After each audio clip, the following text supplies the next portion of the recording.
Cool, Pedro, man. First of all, what a pleasure to meet you. Thank you. My I pleasure, bro. I think the first time I heard about you, it was through Rudy in Belgium, Mm, because through my experience with Respiro, I learned about your collaboration together that you're doing with IMOX Plus. And correct. through that, I kind of went and checked out stuff that you did and checked out some of your music and some of your recordings, and I found some really, really, really interesting stuff that I would like to ask you about. Sure. Um, I mean, first of all, your credit list is, is beyond my reach to even start to talk about. And I Big. think that Thank you. the things that you have made are amazing. I think that in terms of sound design, the things that you created and still create for me are really standing out as like something really, really special. Thank you. Thank you. Thank you, Um, dear. Thank you. and um, and also, you're the only player, the first player up till now that I meet that doesn't play the iwi but plays other instruments than the iwi. I hope you don't hold that against me. No, I mean, how should I know? I mean, Oh my gosh, that's and funny. um, yeah. So you come from the Lyricon. You are playing the Selfie. You playing other instruments. So I'm super curious to know why you went that way. Well, the iwi is the most, I guess, up to now, the most popular instrument still out there. Um, Well, and let me start there, Itai. yeah, sure. Number one, to begin with, first of all, from my part, thank you for this. I feel really honored. I mean, I have been following your interviews. You have seen my comments. Mm-hmm. I think you have done, and this is not to gain favor from you or anything. I don't need to compliment you unnecessarily. It's just the truth. I think you have done, and I told you this personally before. Sure. I think you have done an amazing, necessary, and significant contribution Thank you. by doing this series of interviews. I'm honored to be part of them. You have interviewed people who are very dear to me, Mm-hmm. who I believe have not been necessarily not only recognized but brought to the front Mm-hmm. because their work has affected the industry tremendously, and they are not necessarily celebrated or at least brought to the front or known as they should. And I congratulate you for that. Like people that I love and I admire, like Steve Faloni and Judd Miller, and now Rudy. It's like these are my personal friends. I'm friends for years. Um, so I'm gonna try to put in a nutshell something which is really difficult. This might sound arrogant, but it's not. Believe me, I don't. I might have many problems. Ego, I don't think is one of them. Really. Um, but I was born and raised in Venezuela, South America, Right. and my parents came from Haiti. So from why I say that is from the very beginning is I am a living multicultural from the DNA to my life experience being. Mm. And that explains a lot of what I do and why I do it and how I got about doing what I do. Mm. Um, my dad was black, my mom was white. That's why I'm cafe au lait. Or like Lebo, Lebo. And Lebo is the one that sings um, Lion King. That's my brother Lebo. He says, no, no, Pedro, you're cappuccino, cappuccino. He says, cappuccino. Anyhow, I said that on purpose because nowadays, especially in America, but many places of the world, we are dealing with the stupidity of racism, which is something I cannot connect with. And I abhor from my very guts. Mm. So I am that. I am a mulatto. I'm a mix of, and the blessed recipient of ancestors that came from two completely different cultures. And I am very blessed by that. That's the truth. Then, having been born and raised in Venezuela, we are what a literature giant from Latin America said. He said, we're the cosmic race. Because in Latin America, you have the cross of all the races. We have the indigenous people, You have the white conqueror that came, the conquistadors that came from Spain and Portugal, but then you have the black slaves that they were brought as well. So we have this thing, we are the true melting pot. Like many other places of the world, they're more like Russian salads, you know, the little pieces get together, but there is like, if you see my wife, she's like Russian, like blonde, you know, and I'm, you know, again, cappuccino. And we don't have anything like that, like racism or anything, but we're enriched. I don't believe in reincarnation, but I do believe that we have inherited the experience and the blessing of our ancestors, even through blood. That's how I can explain my resonance with, you know, with Indian flute, for example. You see, I made this thing from bamboo from Kauai. I don't know if people know that by God's grace, I am very well established in the industry as the main world wins for all the movies and everything. So I've done from The Passion of the Christ that you can see there to things like Kung Fu Panda and many other things. Now we just did several pictures I cannot talk about yet because I'm under NDA, but they're coming and they're very big, Itai. They're huge. Beautiful. And I'll tell you later how I got there. I'm working now, you know, playing, and I'm the guy for Hans Zimmer and all that. But from the beginning, real quick, how I arrived to play these instruments and not the iwi is a little bit of a long story, but also has to do with my personality. Having been born and raised in Venezuela since I was very little, I was exposed to great music by my elder brother, Michel. This amazing vision in music, which I'm benefiting to this day. I'm still reaping.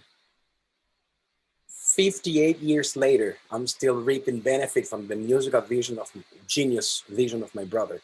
And I owe him very much, and I love him very much. He's now in Chile, at Santiago. But my point is, he got me into music since I was very, very early. And the thing that got me into music and wanted and made me want to play the recorder since I was 9 was the experience that I felt playing the horn. And then we were playing, he had a musical association called the Bach, Johann Sebastian Bach Music Association. He had a choir, recorder quintet, and a plug strings ensemble called Estudiantina in Venezuela. And the experience of hearing polyphony, the 5 voices, and I was playing soprano, sopranino, is something that, oh my, the level of joy that I experienced was something that impacted me for life. I was 9. This is more than 50 years ago. And that's the same thing that got me to the synths. I'm a sound freak, different than Judd. But I think we all are sound freaks because, I mean, I started playing the recorder, then my brother wanted me to play the violin. I could not connect with that, but he said, you have to play an instrument because you're good for this. So when I heard, I Talk to the Wind of King Crimson, an amazing ballad, rock ballad. And I heard this beautiful flute solo at the end in the context of beautiful rock and roll. I said, oh, I want to play that instrument that my brother is playing classical boring music I cannot connect with. He's a great flute player, and that's my first teacher. But I couldn't play that because I couldn't connect with classical music. For me, it was too boring. When I heard this new concept, I said, I want to play that. And that's how I got into the flute originally. But you see, at the same time, I always liked other things. He put me to play the cuatro, which is the Venezuelan string instrument. And then they went to the Andes, to South America, to other places of South America, and they brought like quenas and all the indigenous flutes from Peru and Chile and all that. And I would hide and pick up his instruments and play them because I was exposed to all this. He put to me, man, my brother put from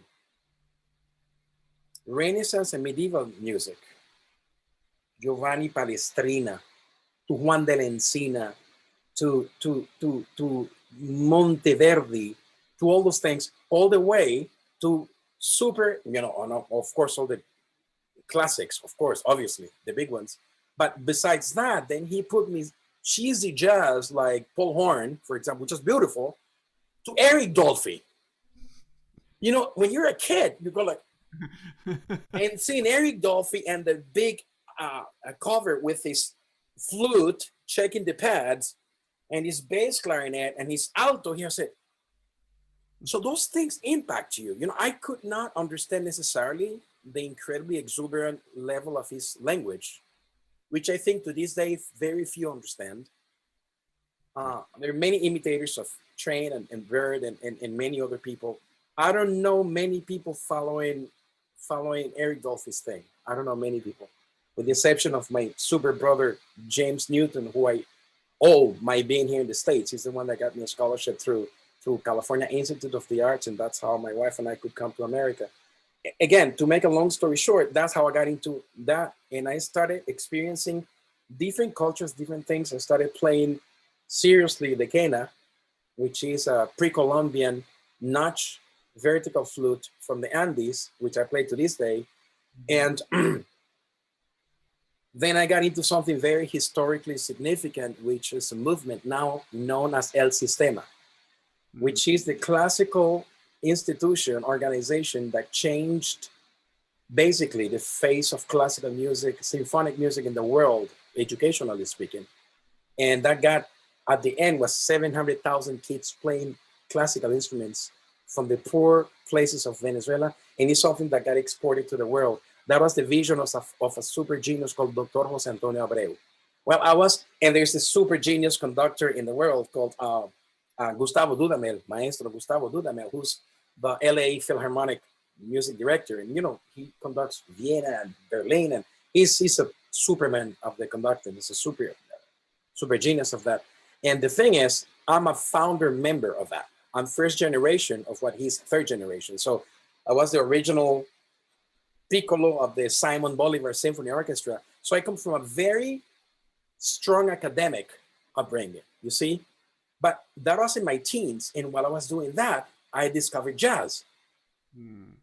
Because our friends, when we were doing the orchestra, they were into those things too. They shared that with me. So they exposed me to I discovered Miles, Electric Miles, you know, on the corner and things. And so, oh my gosh, I want Jean-Luc Ponty. And then ultimately, you know, Weather Report. Oh my gosh. Yeah, I know. Then, before that, I also was into, and you're going to love this, my brother had switched on Bach. So not only medieval, Renaissance, and classical music and these incredible things, and he's a Bach freak. So that's why he called his association, you know, the Bach Association. He exposed me to this. So I heard Bach in the context of this, I don't know how the word to use it in English, the peerless sounds of Moog, of a big Moog system. And the incredible things, I went like, and when I discovered it was an incredibly powerful time, Itai. Back then, you only in rock, you have, the hero was a guitar player. And then you have people like Keith Emerson that came with it. Itai, I'm a huge Emerson fan. I know his solos by heart. I could sing them to you. I know the triple album live from the first note to the last note.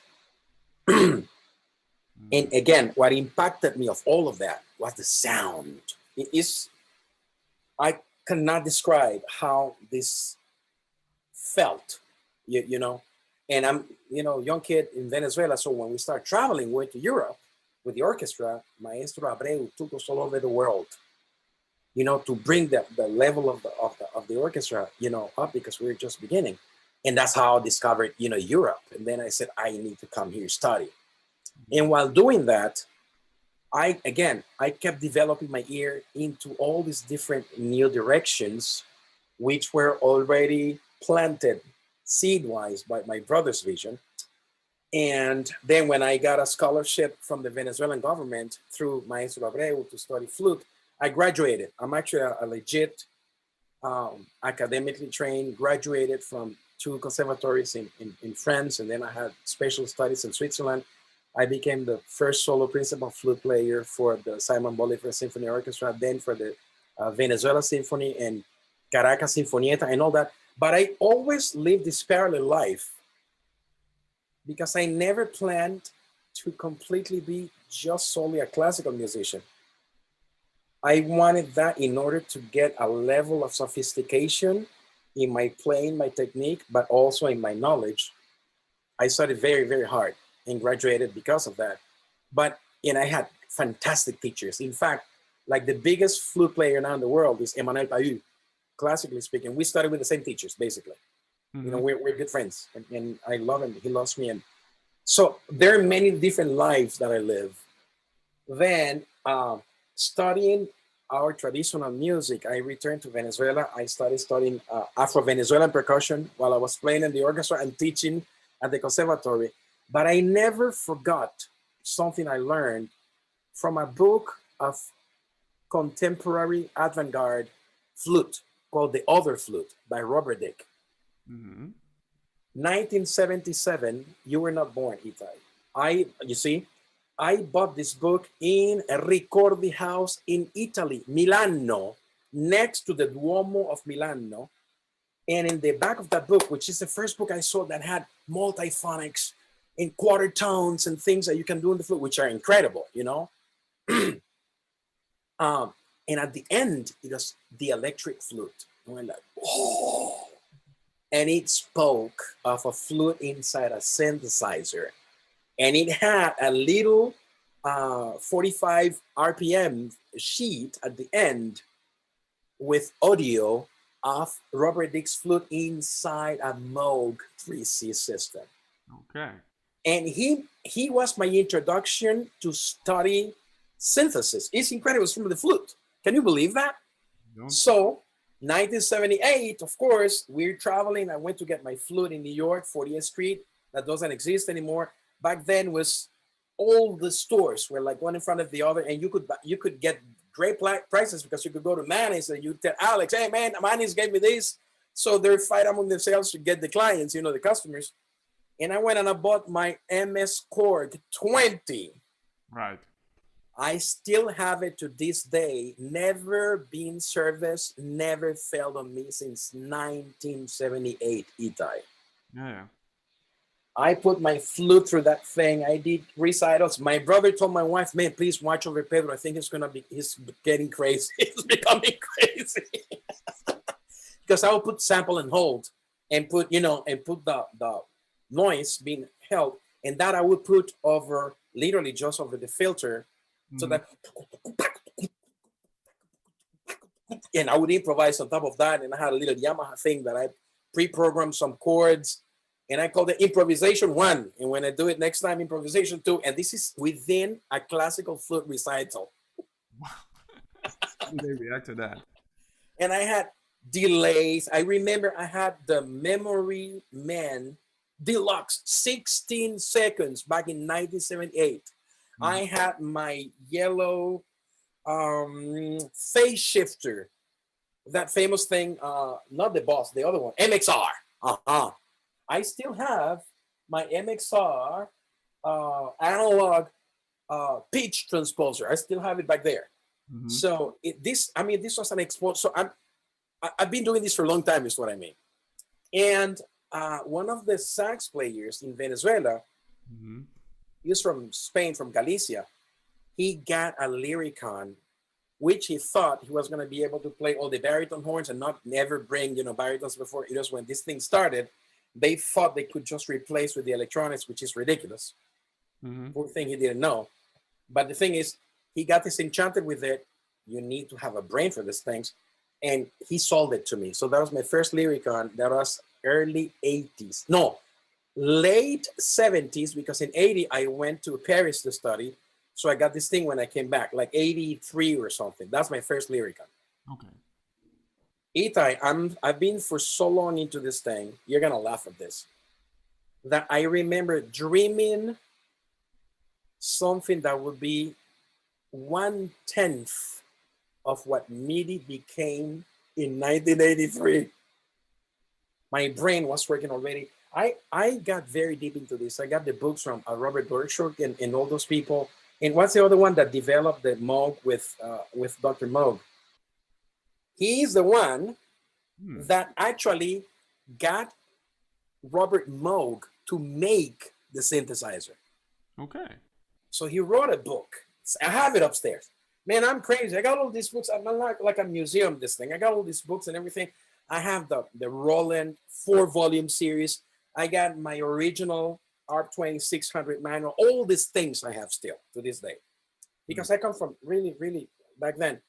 Again, because sound got to me and I really wanted this. And then, of course, when I discovered Weather Report after Keith Emerson and after first, before that, Switchenbach, I went like, oh my gosh, Zawinul doing 2R2600s and playing, black market with a reversed keyboard thing. And I'm going like, and then you reminded me, Wayne Shorter playing the Lyricon. I'm going like, how would I do that? So the basic thing that got me to this day I remember clearly is, oh, there's another guy, Vitas Brenner, a Jewish guy, the son of our main rabbi in Venezuela, Rabbi Brenner. His son, Vitas, was this genius guy that crossed traditional Venezuelan music with synths. And I'm like, oh my gosh, because you have this, it's like putting klezmer with Moog or something. It's like, for me, it was like, oh. So Vitas Brenner also. And so all these things, and I remember the guy that played with Jean-Luc Ponty also had a 2600, and then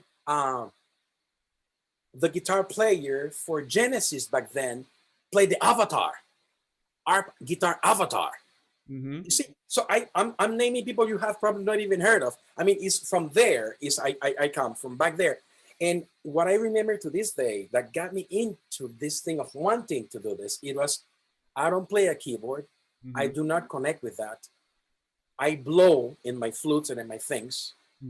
I want to be able someday, and that's where I got the first wind controller, the wind driver, they called it, because it only sends CV, it doesn't sound, the Lyricon. I want to be able to play that I hear being played with a keyboard, but from my, and this is the first one right here, This is one of my 4 Lyricons. This is my, by the way, this is a special modification I asked David O'Brien to do, because now with this I have 5 octaves. Normally I have only three octaves. Right. With this, I have an extra cable that allows me to go in something that they do with a pedal, choosing higher plus. Now I have it here, so I have a 5 octave, more than 5 octaves now, and I have 4 of this. This again, this doesn't sound this, and you have a lever there. I don't know if you can see it. There's a little level, little thing there. Yeah, that is there. That when you do this, there's a whole sensor in there that sends leap. Then I have CVs, which is analog signal from this. And then I have the wind, which, by the way, Itai, for me to this day, is unsurpassed. With all the respect to everything that exists. Of course. I mean, and I can say why. Because the level of... This I'm curious to know why. Yeah. Yeah, the level of feedback that I receive from the horn is almost like an acoustic. It's like one of my flutes.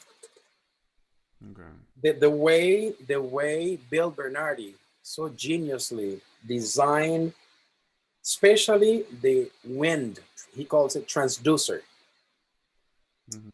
It is with a technology called Vactrol, which is light-based resistance changing thing.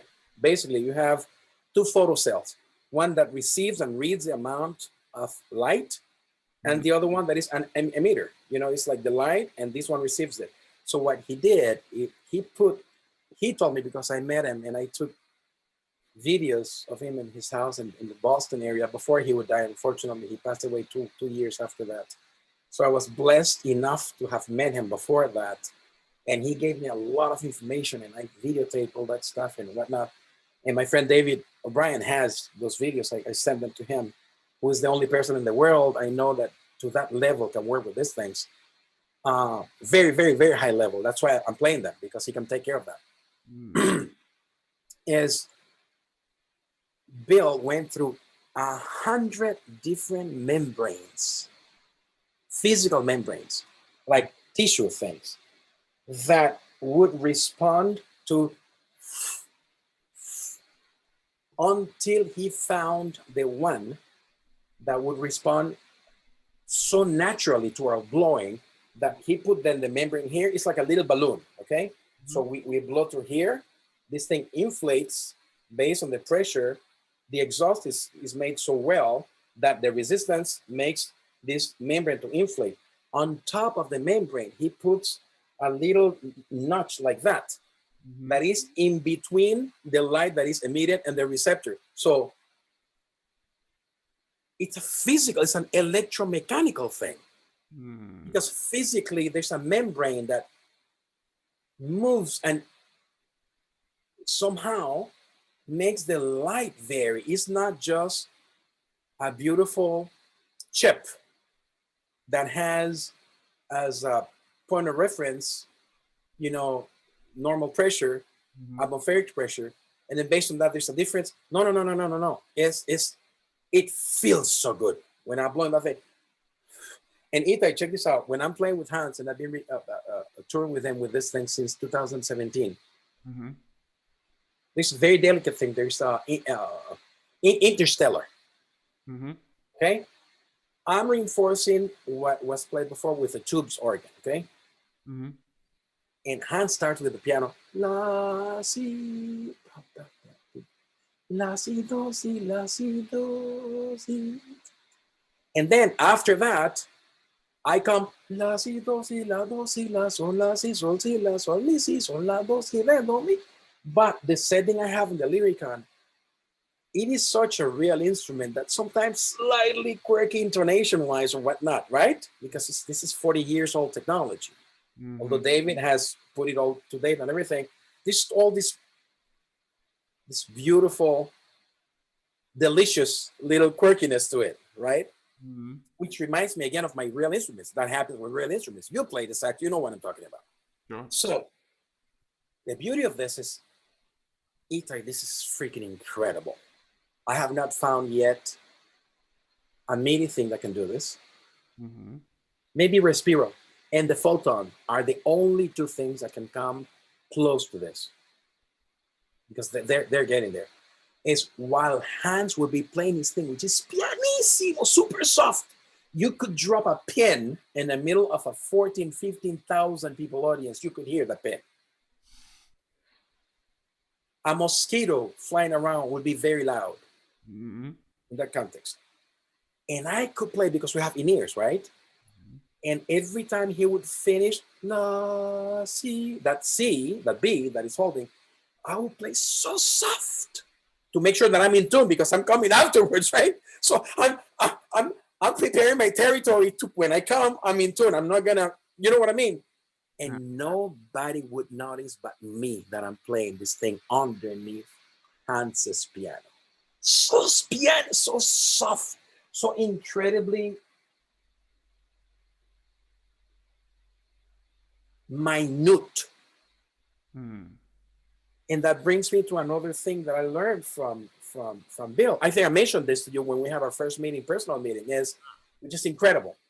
Because again, one of my problems with MIDI is not MIDI, is the way MIDI was implemented by the manufacturers. What do you mean?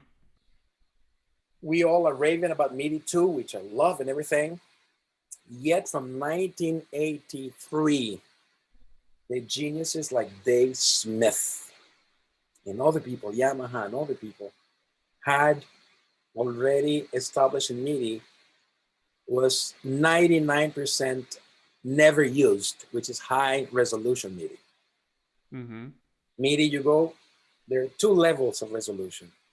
99% of the way it has been implemented, and not even completely, it's been limited. It's called MSB, which is most significant byte, which is 7 bits, which is 0 to 127. Hence, the 128 degrees.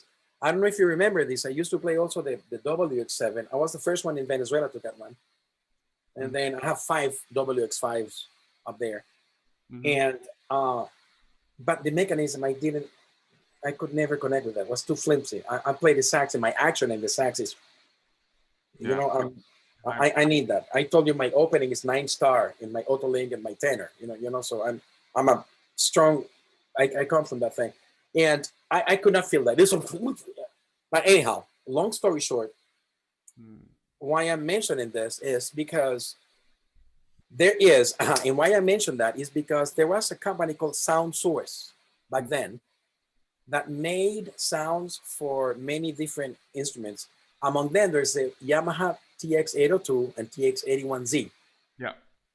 I found a way to program sounds from the little thing, no computer, no editor, no nothing, that will not have zippering noise when I would play my WX7. Right. Because of that, they offered me a contract that allowed me to stay in the States after I finished my studies at Calarton. I got my master's degree. I Really? didn't get my professional period permit to stay in the States Wow. playing the flute or playing the saxophone or teaching. No, I got my work as a programmer for WinSynth or Sound Source because they said, what you have done, nobody has done because there's always zipping noise. And that bothered me to this day. There are hugely famous plugins that I will not mention Mm-hmm. that to this day I'm battling with that, and I'm very good friends with the presidents, and they're working on that to solve that. I Mm-hmm. understand them because I'm a Winds player. We are Wind players, so keyboards don't have that problem. But nobody implemented high resolution, which is LSB, least significant byte, which means each one of the 127 steps from zero can be on themselves. In between them, from 0 to 1, we can have another 127 little teeny weeny weeny. They implemented this in MIDI since 1983. I might be one of a handful of people in the world that has 14-bit resolution implemented in my Logic sessions when I play. Now, of course, you have something like Respiro. The photon. Oh my gosh, this is version 1. I know you have one too. I saw you. I do. This, we need to talk about this later. This is Sure. my Silvio with the photon. These things, for me, this is groundbreaking, industry disrupting, never going back, breakthrough things. I'm so addicted to this. I cannot play without this. I'm in trouble now. Mm. And I'd like to talk about that later. Sure. But all the things I have said, I didn't even answer your first question. And it's very simple. Your first question is, why am I playing those things? Number one, because then when MIDI came, and then people started playing the Iwi, I heard Steve Tavolani play in a pop song of a big star we had in Venezuela called Frank Quintero. And the pop song was huge. It was called Química, Chemistry. Mm-hmm. So, the chemistry that is in love between a lady and the guy, and it's beautiful. In the middle, Steve put this solo thing. Oh, but I didn't mention Tom Scott Right. was playing the Lyricon. Wayne was playing the Lyricon. Raz and Roland Kirk. Oh my gosh, he had 2 of them. He was playing one control, one body, one finger unit hooked to 2. Bill Bernardi told me he had to modify 2 of them so he could play 2 of them. When I asked Bill to do that, he said, Pedro, you're asking me to do the same thing Raz and Roland Kirk asked me to do. You want to ask me something? Tell me. Are there any recordings of Russell Leclerc playing the Lyricon? Yes, there's one piece called Lyriconing or Lyriconom. We can Google it. I'll send you the link. Oh man, this I need to hear. I'm actually, it's funny because when I heard, maybe you know something about it. When I heard Black Market, where Wayne Shorter is playing the Lyricon, before I understood it was a Lyricon because, I learned about this recording as a very young child. I think like in my beginning teens or some kind of, even before. Wow. Um, um, I was like, "What is this?" You know, because it didn't sound Right. like that. You know, it sounded Correct. it, it later I understood it sounds like Wayne, but what is he playing, man? What is this? You know? Exactly. Even the thing on the side Yeah. that he does. Because, I mean, I haven't. That's Wayne. That he does that in the soprano, and he transferred that to the Lyricon. Literally, we do that. This is half step up of whatever you play. Yeah. Correct. Oh yeah. That's from that last track on the album. Absolutely correct. But I wonder. First of all, I wonder, Yes. is it? And now he was playing the Lyricon one, okay, which I have. I mean, I have three of them back there. Man, I can mention a lot of things here. Anyhow, that's a different thing because that is actually there's a picture of it in my one of my Facebooks. You can see me playing. I'm playing the Lyricon one, which is a combination of the body Mhm. and a console, which is a 6 resonant band filter formant based analog synthesizer. Uh-huh. I haven't heard any synth made like that. We should be able to make one out of working very hard with resonant band filters. You know what I mean? Movable ones. It's an incredible thing. I mean, it's the way build this thing to this day. I cannot have anything sound like those things sound. And what happened was Bill called it an analog computer. That's how Bill called it. And he made it based on the acoustics of physical woodwind instruments. Okay. That's why you can feel so much life coming out of this thing. When we blow it, it's hard for me to believe that I'm playing an electronic thing because it feels alive. The beauty of it is when he made the wind controller, the wind driver, he called it, these transfers, if you program well your things, all those things I have there, and I have a Club of the Knobs like Moog 15 thing with an extension panel and everything back there. And I have a Sweichman S1 that was a gift from Hans. God bless him. He's serial number 003. Imagine that. He's crazy. He gave me that as a birthday gift 2 years ago. And the thing is, when we program well, you can feel the life of this thing. And that again is reflected in the newest technology we have now, which is Respiro and the Photon. We can talk about that later. But the point is, the life I feel playing these things is, number one, what brought me to them. Number two, what made me study and learn synthesis to really understand what this thing is about. Hmm. And then why I don't play the Iwi is because, number one, I started first with that because the Iwi did not exist when I started with that, to my knowledge. Or if it did exist, I didn't know about it because in Venezuela, nobody had an Iwi or EVI. Judd told me 2 or 3 days ago that EVI was first before the Iwi. I didn't even know that. Yeah, that's 70s. Yeah, definitely. Imagine that. So I didn't know of the EVI or Yeah, yeah. here's Krumer first that was made in this thing before Stein. I didn't know any of that. But Mm. the thing is, I was subscribed to Keyboard Magazine, so every month I would have, and I was study with Jim Aiken's columns, and Dominic Milano. So I was really on top of this thing. I was really all the technology coming. I remember when the Oberheim SAMs came out.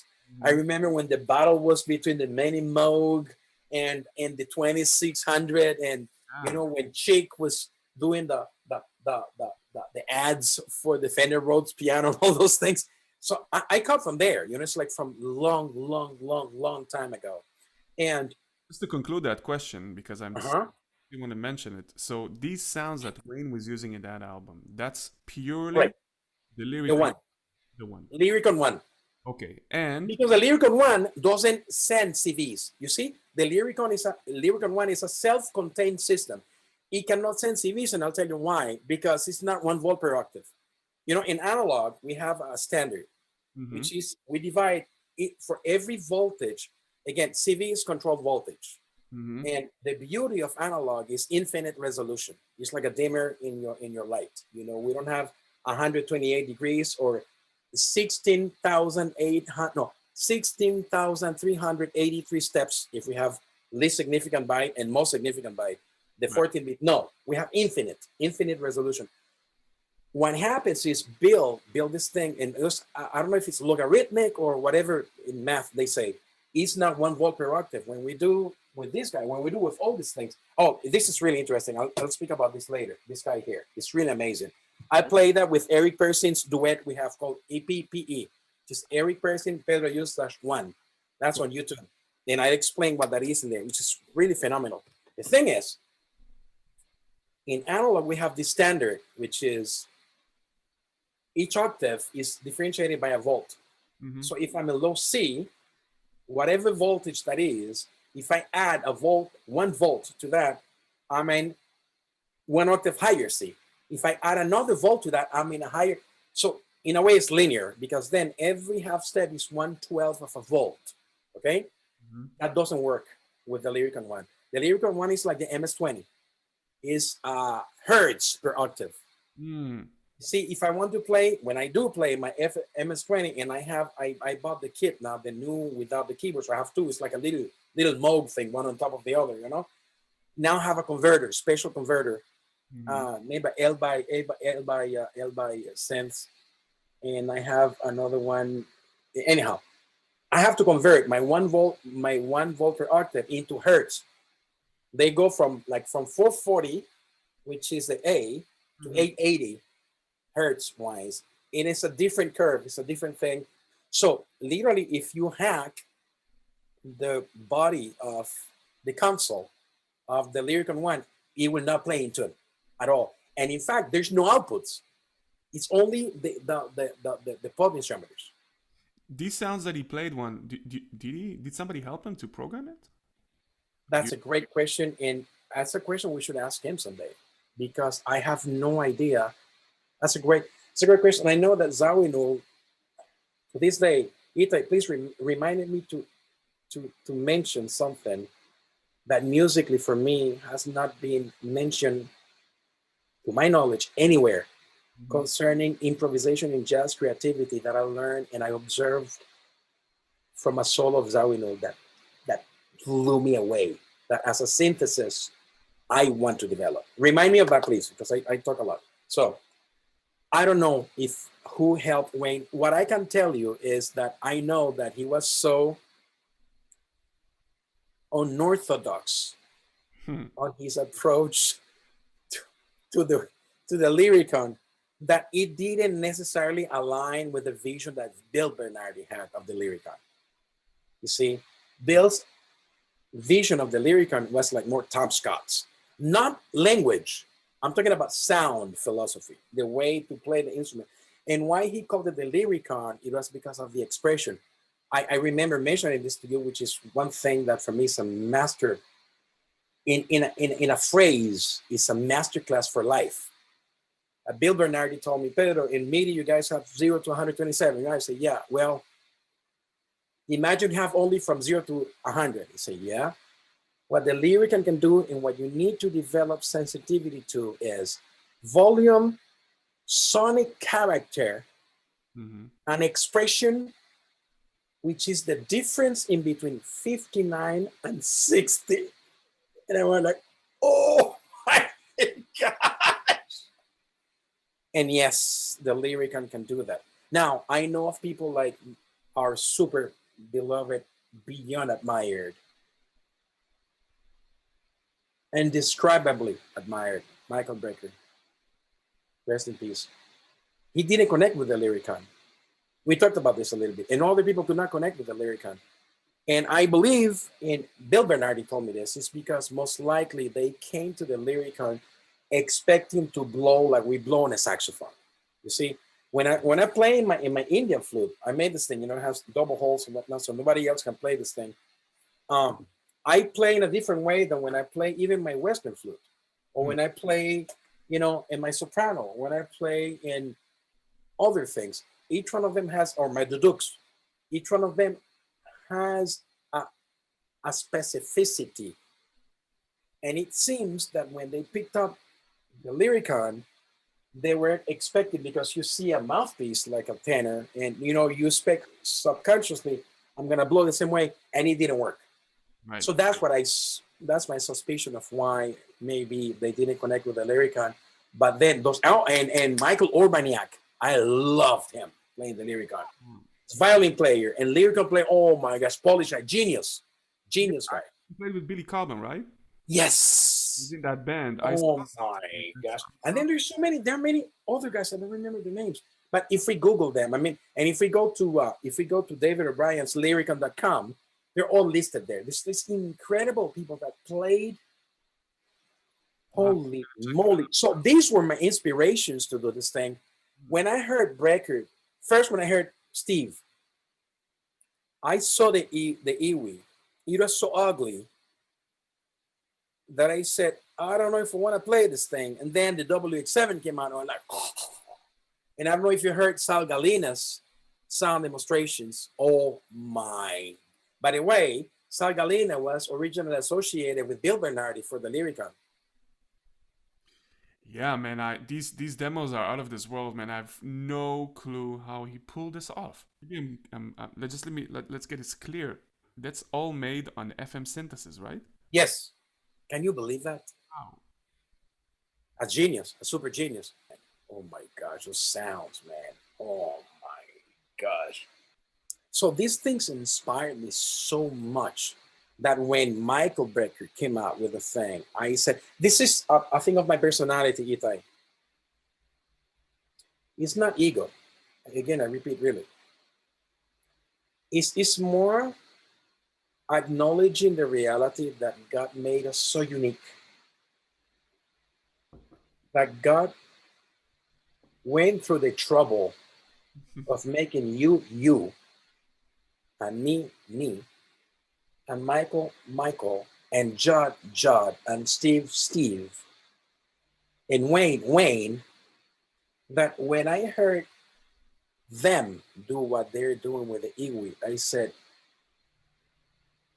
it's almost like a subconscious thing. There are other things in which I have not seen people go to that level. Mm-hmm.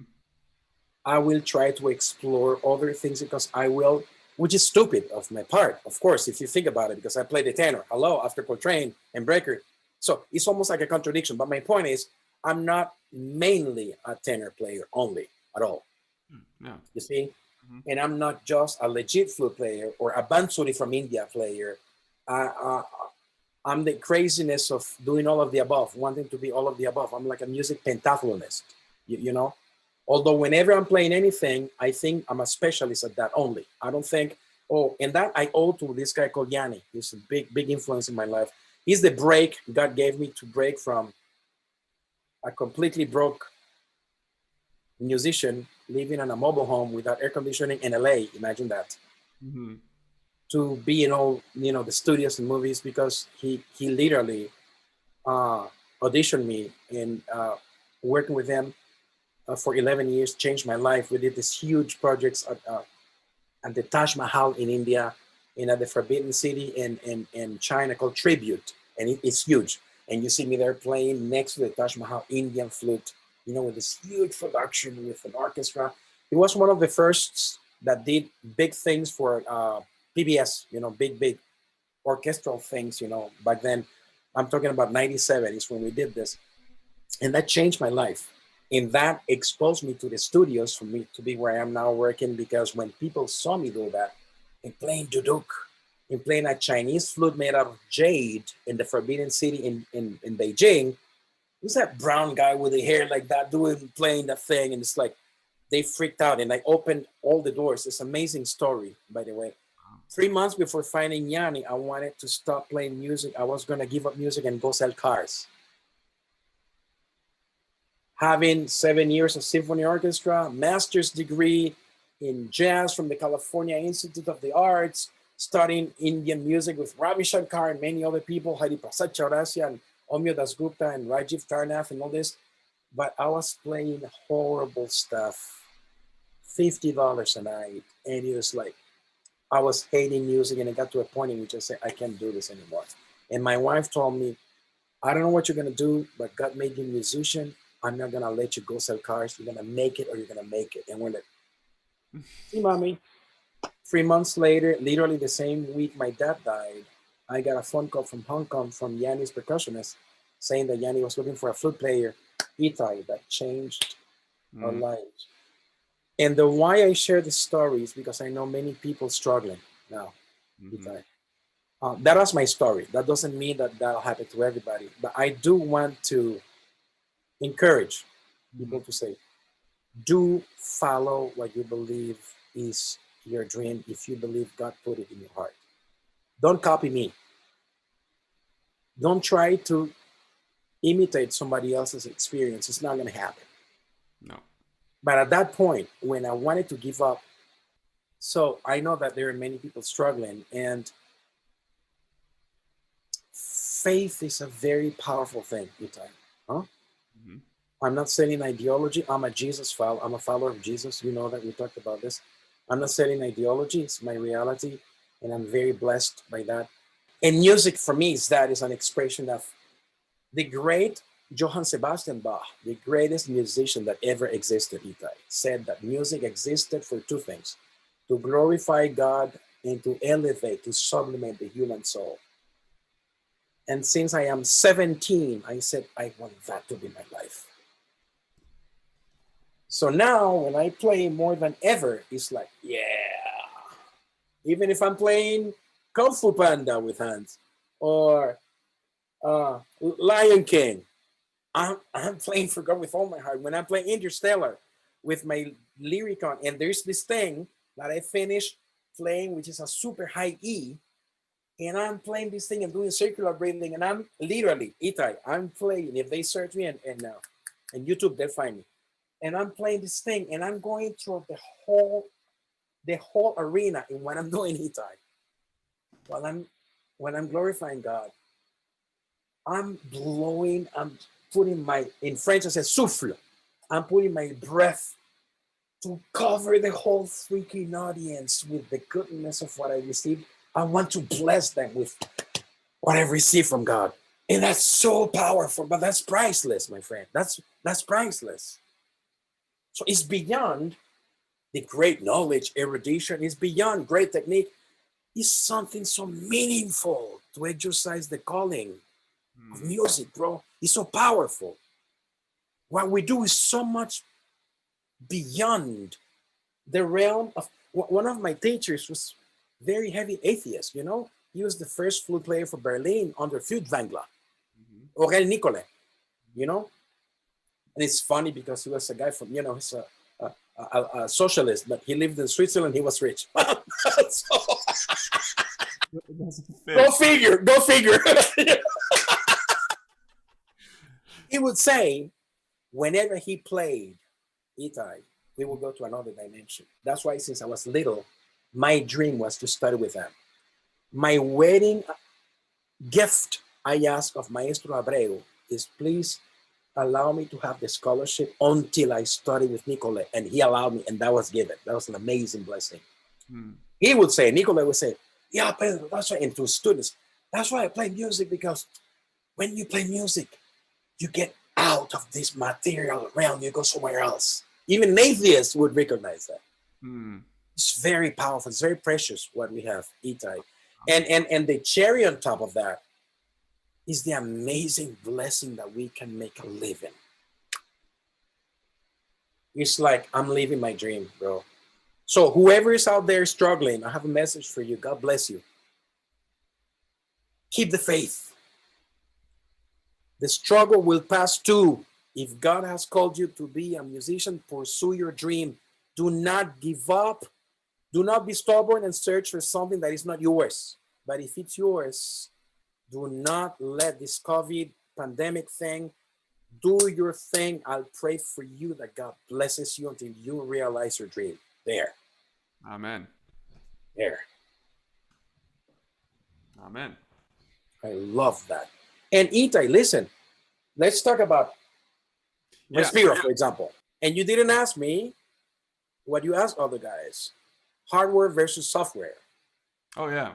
Talking about Respiro, I was blessed and approached we met with Rudy when he did the editor for the VL70M, Right. which I have two of them. I had all the sounds from Matt, which I admire. You can see how I speak wonders about his VL chip. Is a thing. It's a thing of beauty. Mm-hmm. Anyhow, long story short, I still wanted to get into this thing, and when Rudy came up with his editor, we connected. He checked me out and all those things, and then he came up with the idea that, Pedro, I'm thinking that the market can benefit from a real good physical modeling thing. And so from the very, very, very beginning, before Respiro existed, before he would hire Luigi and Yele and all that, he was talking to me already about this thing. And I said, listen, if you go for this thing, so I've been the main consultant guy when player for this thing because they're the engineers, right? So the team was Luigi is the orchestra conductor. And he got Yele to do all the MIDI implementation things and the layout and the physical things and GUI and everything. And then super genius Luigi is the one doing all the algorithms and everything. So funny thing, you don't know this. One of the first versions of this is like, they did like 20 versions before this thing came out, the ones you guys have publicly. 20 versions before this. So one of the first one, I think I still have it somewhere, had my picture in it and say, I put this there to inspire you, help us. It's funny, it's weird, opening a plugin with my picture and it's like, what the heck is this? It's like, whoa. But why I say this is because it's been such an amazing journey. And to see what Respiro has become, of course, I have access to the full version of Respiro. Because I've been through 3-4 years of development. So I have access to the innards of these things, the inside part of it. But again, like there's sounds I've made that, listen, the things I do, which are good, Ita is not me, it's in spite of me, it's God's doing. Really, I'm a vehicle. I'm not BSing, that's the truth. I'm not putting myself down. I'm not playing false modesty. It's the truth because even myself, I get surprised. So that tells you it's not a thing that I can claim authorship over, you know? So it's got, like Stevie Wonder would say, it's God's gift and a lot of stubbornness and a lot of hard work of my part to get out of the way so he can do his thing. And where Respiro is now at, it's been a long journey. The level of connection out of expression that I have from Respiro when I play before is just the Silphio. Why I play the Silphio? Because the Silphio, I decided to stick with it because of the potential of it with all the other sensors and controllers it has. In that, I don't think any controller in the world can touch it. I see.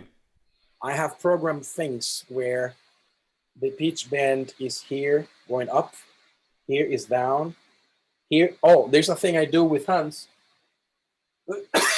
which is Madagascar. And in the middle of the song, which I program like 6, 7, or 8 different whistles because this guy's whistling. So I put like 8 of those, like Omnisphere, Respiro, Zebra, Contact, all those things, right? But then in the middle, they add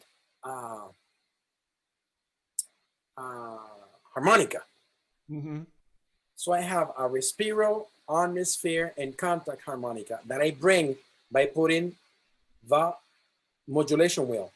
In the Respiro and Silphio, you have one pitch, one ribbon when you go from here to here, another one in the middle, and another one going from back to up. 3 completely independent controllers. So I asked them to put latching in them. So what I do is, and then I go, and when I do that, you can see the faders of volume of my harmonicas coming up, and I'm playing. Then I'm adding the harmonica, and then when I finish that passage, I come back and I can play again the whistles only. Incredibly powerful. I can do panning things. Although this controller is still beta, they need to soften it a little bit. And when I do this, I did thin red line, in which I assign things to this, and then I assign sync and things to. So you see me, and I'm doing all these things, and you can hear sonic consequence out of my physical, because there's a controller going like that. I have one. I cheated because there's a controller for me when you go from completely counterclockwise to full clockwise, right? So I'm here. I made two controllers out of this. I programmed differently. So this one, 0 to 127, 0 to 127 independently. Mm-hmm. So when I do Respiro, and I do, especially with the photon, one of my secrets programming is I have, say, 25, 30 milliseconds of glissando, but then, which is which is discrete, but then I have assigned special curves I can show you later to the synth glissando in Respiro. And by doing this, I can add the amount of glissando that I can do. So I go, and then when I want maximum, I put the curve like that, and then I go, and I go 4 octaves. It's like, I cannot do that with any other controller that I know of, which is built in. You see? Yeah. Then, if we add, and many things that Silvio has has been my suggestion to them as well, because I've been with them for years. You know, there's still many things they can improve, but you know, I decided with the limitations, there's a lot of possibilities, and that's why I decided to use it as a different thing to differentiate myself from others. Then enter the photon. You do not know this, but I designed my first wind controller in 1989. How did you? It's called the Jeeb. And never came to life. It was just a concept, an idea. I had it notarized and everything. And it had something that years later, when I met for the first time, Christopher Graham is implemented now in the photon, as you know. People can see a little red light here. I'm doing that for their sakes, not for yours, Itai, because you know this. Mm-hmm. And what that is, as we know, there's infrared being pumped into the mouth that is red, because infrared is right like light. It's a cone. Mm-hmm. And there's a red, and when you move your tongue, obviously, and this thing has, and that's, I did this from visible light in 1989 for the Jeep. And when I met Chris Graham, we realized we both came to the same conclusion, because as a player, as a wind player, you know this, our resonance changes how we sound. You know, I play duduk. It's like inside my mouth. Saxophone is like the resonance and the. Yeah. So now we can do that with this guy. This is version 1, right? Similar to what you do, the one you have. We have obviously the incredible little lip bender in there, and the next version we're gonna have also the distance of the upper lip. This is version 1, but the amazing thing, Itai, as you know, but maybe many do not know, is that it doesn't only register when you exhale, when you blow. It's also register when you suck. So now, Itai, I'm developing exercises to articulate what I'm sucking.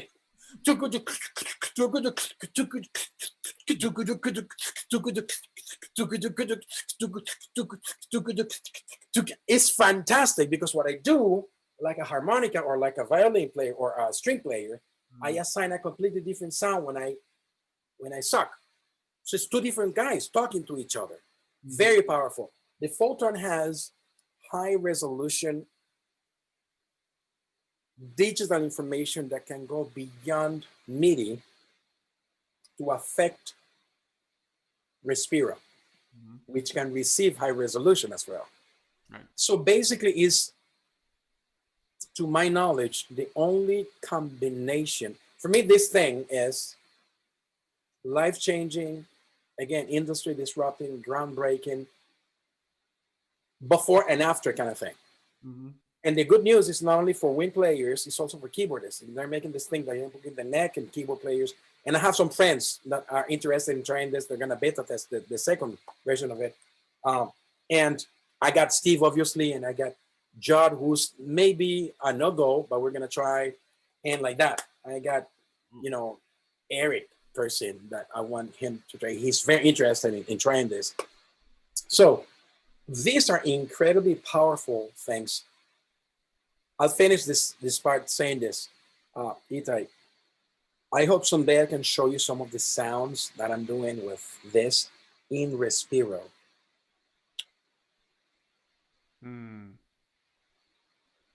I want to hear that. I did several things. I did not only with Hans, but I've done TV series with Ludwig Goranson, and I played this, and they were freaking out. It was the three of us. Ludwig, there's the greatest studio guitar player, musician, George Daring. He's a super genius. And we did the music for the whole thing, the three of us, for the whole series, the three of us. And the way this thing, because this is what happens, Itai, finally, this is extremely important. Please don't edit this out. This is, edit other things, but please, this is extremely important. I hope I can make it in there.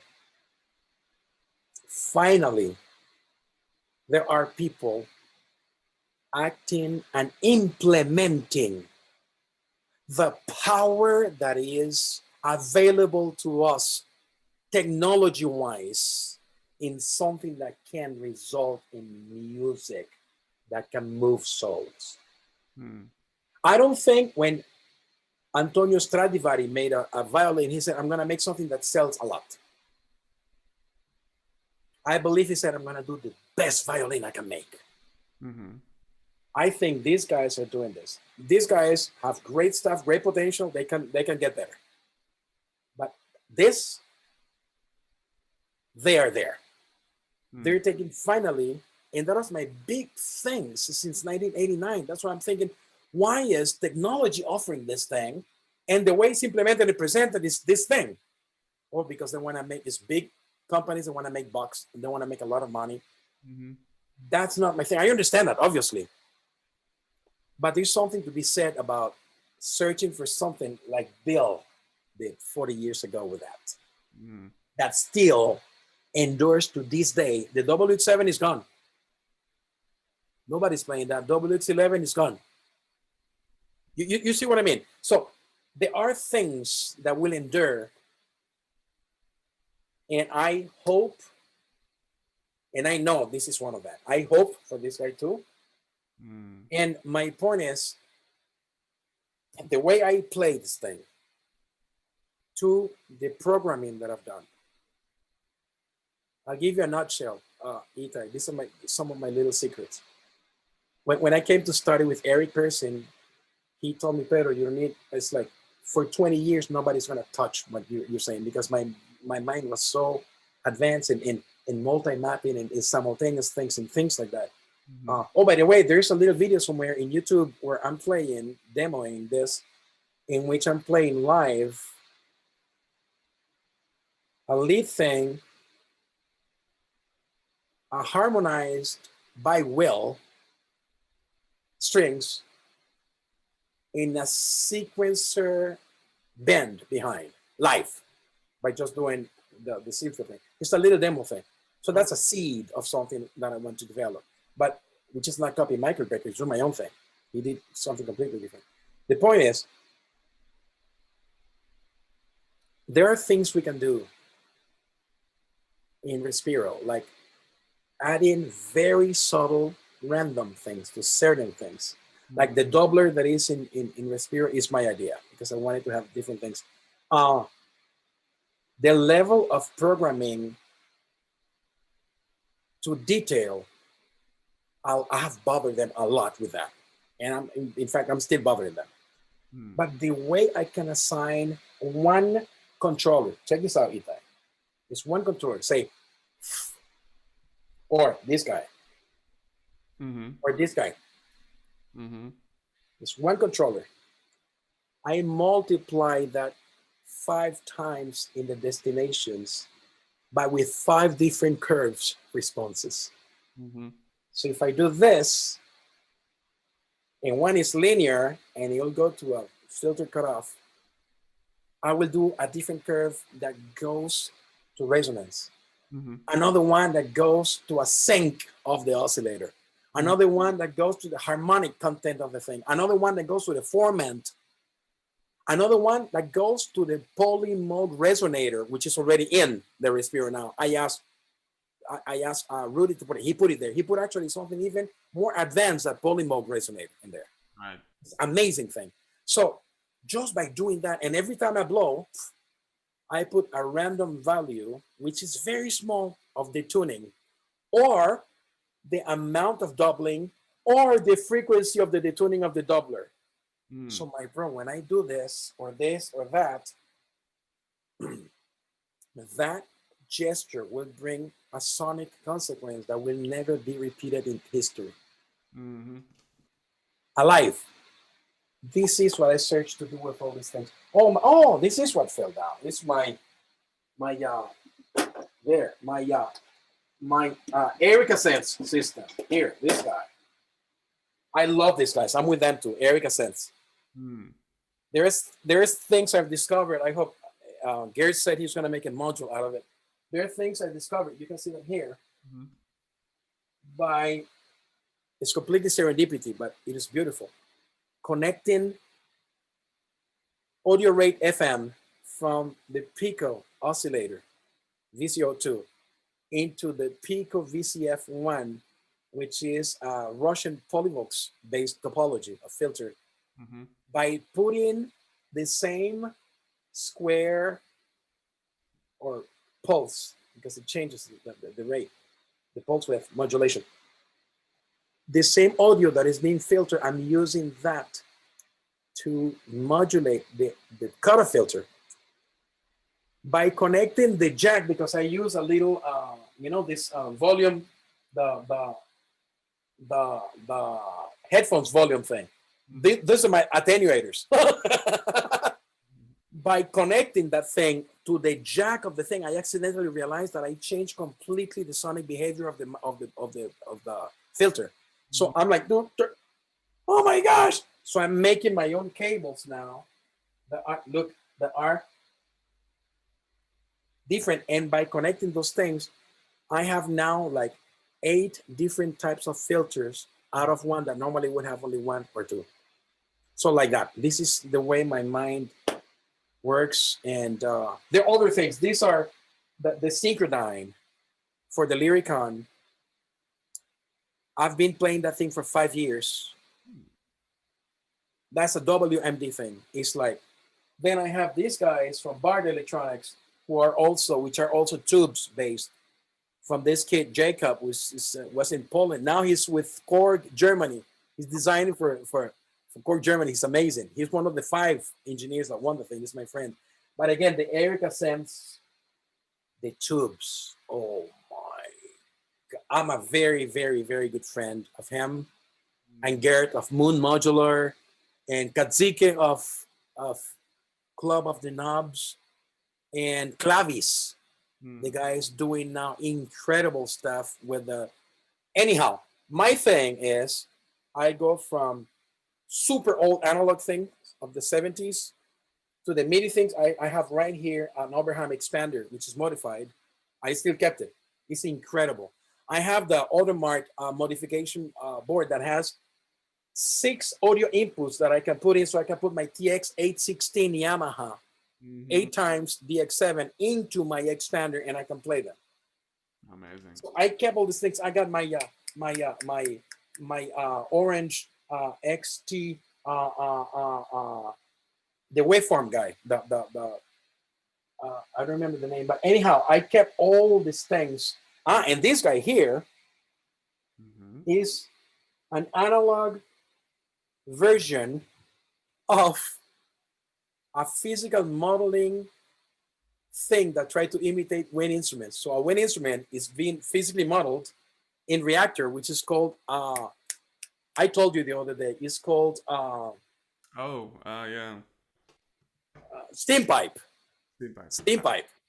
So this is a steam pipe analog version of steam pipe. So the steam pipe is trying to mimic real wind instruments, but then I'm mimicking steam pipe in analog, and that's what I play with Eric. Anyhow, this is just to show you some of the stuff. I'm into everything. I'm into software. I'm into Reactor big time. I program the heck out of main stage, which is my main thing that I use in Ableton Live, obviously, as well.